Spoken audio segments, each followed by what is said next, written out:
The Supreme Court today declined to stay the Waqf Amendment Act 2025 in its entirety, though it paused certain contentious provisions, including the 5-year practising Islam requirement for donors and the power of district collectors to derecognise Waqf properties.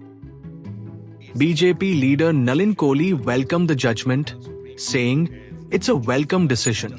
It's a welcome decision and a judgment. The Honourable Supreme Court, the bench of Chief Justice of India, Justice Gawai, has accepted the amendments brought in the Waqf bill by the government and rejected the petition against it.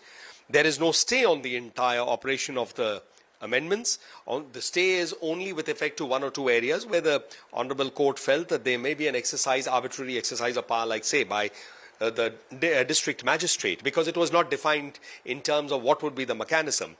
It's a welcome step because in the earlier law, there was a lot of scope of misuse, as we saw in the case of Karnataka, that poor farmers got notices that their land were Waqf lands. And then, of course, there was an outcry. And because of the public protests, the Karnataka government withdrew those notices. What has to be seen, what is in the interest and which is constitutionally correct, that the courts will always uphold. On the composition of Waqf boards, the court issued directives rather than a stay. Non-Muslims can occupy limited number of seats, 4 in the Central Waqf Council and 3 in state boards. But the chief executive should ideally be a Muslim. Registration of Waqf properties, a long-standing requirement dating back to earlier Waqf laws, remains in force. The Honorable Supreme Court has made very categorical interim order today. Number one, there is no stay on the amendments brought in by the central government headed by Maniya Narendra Modi ji. So there is no stay on the amendments. Only there is a interim order in favor of the petitioners regarding that they cannot be deprived of the work property without following the procedure laid down in the law, including the amended law.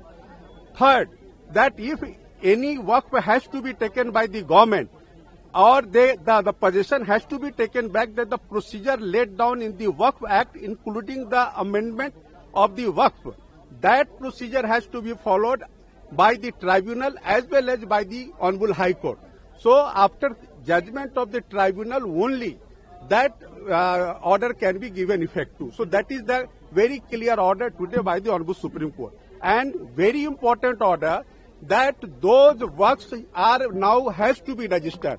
Meaning thereby those works which are not registered, they will not be treated as Waqf property.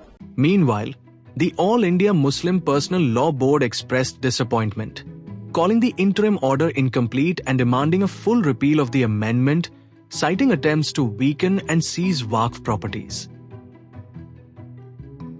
J&K Chief Minister Omar Abdullah said, ये बड़ी अच्छी बात है।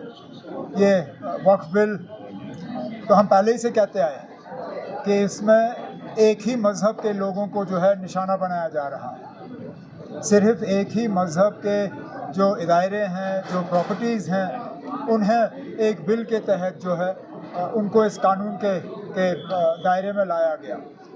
अच्छी बात है कि supreme court ने भी इस चीज़ को समझा है और उसका एक बहुत मेन इशू जहाँ पे हुकूमत का इल्ज़ाम है कि गैर कानूनी तौर जो है किसी वक्फ ने ज़मीन पे कब्ज़ा किया हुआ है। अब हुकूमत उस ज़मीन को वापस नहीं ले सकती जब तक कि अपनी पूरी कार्रवाई वो मुकम्मल नहीं करते।